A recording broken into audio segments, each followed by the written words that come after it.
Hello everyone, today in this video we will discuss how to scan QR codes on Samsung Galaxy A57.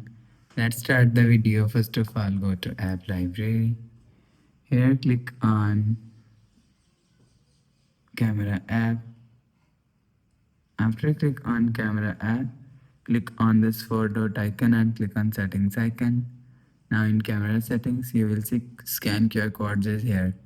If you want to scan QR codes, so turn on this button. After turn on this button, hold phone and go back and show scan. You will see after show scan, click on this link. After you click on this link, you will see link is open. After the process, go back to home screen. So that's how you can scan QR codes on Samsung Galaxy A57.